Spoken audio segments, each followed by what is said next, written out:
बीच मंडप से उठाकर ले जाएगा देव चारू को। जी हाँ दोस्तों, सीरियल ये रिश्ता क्या कहलाता में आ चुका है धमाकेदार ट्विस्ट। पर ये सब होता कैसे है, आखिर देव आया कैसे? और देव ने चारू के साथ मंडप में 7 फेरे ले लिए मगर कुछ भी नहीं कर पाया नीरज। पर ये सब होता कैसे हम आपको बताते हैं, जहाँ पर दोस्तों आपको देखने को मिलने वाला है कि एक तरफ अब संजय के आंखों पर तो रजावत की पैसों की पट्टी बंध चुकी है। इतना गिरा हुआ बाप कोई कैसे हो सकता है, जितना अभीरा ने बताया, जहाँ पर अभीरा बिल्कुल नहीं चाहती थी कि वो इतना गिरा हुआ बाप बने, वो गलत बाप साबित हो जाए। अपनी ही बेटी को किसी ऐसे के हाथ में थमा देना जो उसकी इज्जत तक नहीं करता, जो उसका कंसेंट तक नहीं समझता, जिसके मन में लड़कियों के लिए जरा भी इज्जत नहीं।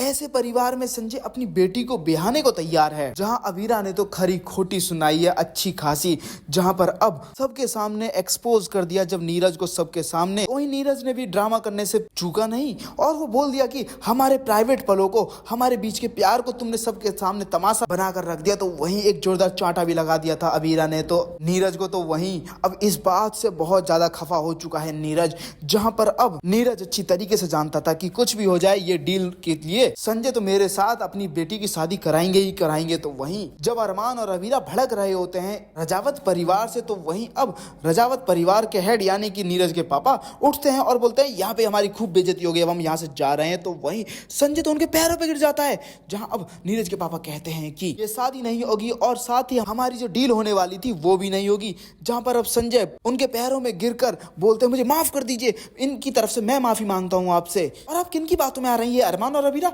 ये तो इस घर के हैं ही नहीं। और तो और अरमान ये तो सौतेला बेटा है, ये अपनी पत्नी के साथ बाहर आउट हाउस में रहता है, ये इस परिवार का हिस्सा नहीं है, ना ये इस घर का हिस्सा है। जहां पर अब अरमान का साथ देने के लिए रोहित आगे बढ़ता है और बोलता है कि फूफासा, अरमान भैया हमेशा शांत रहते हैं, अगर वो नीरज के खिलाफ कुछ बोल रहे हैं तो मतलब पक्का नीरज की गलती है, ऐसा वो किसी पे भी नहीं भड़कते बिना मतलब के। जहां पर अब अवीरा भी बहुत ज्यादा भड़कती है। तो वहीं रजावत परिवार तो खफा हो जाता है और कहता है कि हम जा रहे हैं यहाँ से। तो वहीं जाते जाते नीरज अपना फैसला सुना देता है और बोलता है कि तुम्हें माफी मांगनी होगी चारू मुझसे, और अगर तुम मुझसे शादी करना चाहती हो तो तुम्हें अपने भैया भाभी यानी कि अरमान और अवीरा से रिश्ता तोड़ना होगा हमेशा हमेशा के लिए। जहां पर अब संजय इस बात पे तैयार भी हो जाता है और कहता है कि मुझे मंजूर है, इस शादी में अरमान और अवीरा दूर दूर तक नहीं भटकने वाले। तो वहीं दूसरी तरफ अब अवीरा के दिमाग में कुछ नहीं आ रहा होता। अवीरा खूब सुनाती है संजय को, जहां पर वो इतना कुछ सुना देती है मगर संजय की आंखों पर तो करोड़ों की पट्टी बंधी हुई है। जहां पर वो बोलती है कि कितने करोड़ मिल रहे हैं आखिर आपको इस डील में, जो अपनी बेटी को किसी ऐसे के यहाँ ब्याहने को तैयार हो जो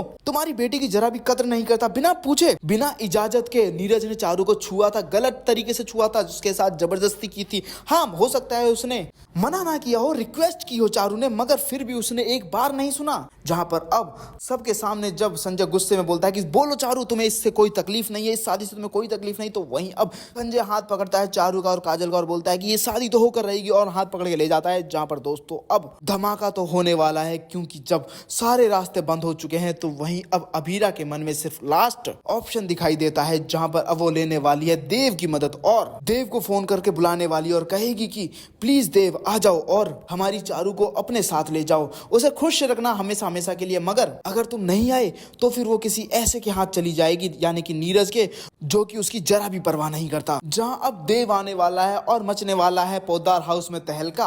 वेल दोस्तों, आप लोग कितने एक्साइटेड है? क्या आप लोग चाहते हैं कि देव आ जाए और सबके सामने चारू का हाथ पकड़ के बोले कि हाँ मैं चारू से शादी करूंगा, और मेरे होते चारू नीरज के साथ शादी नहीं कर सकती, और मैं भी देखता हूं कि आखिर नीरज क्या उखाड़ लेगा मेरा। वेल दोस्तों, आप लोग कितने एक्साइटेड है? क्या आप लोग चाहते हैं कि देव वापस आ जाए? तो मैं ज्यादा कमेंट करिए और साथ ही सीरियल से लेटेस्ट अपडेट रहने के लिए हमारे चैनल को सब्सक्राइब करना ना भूले।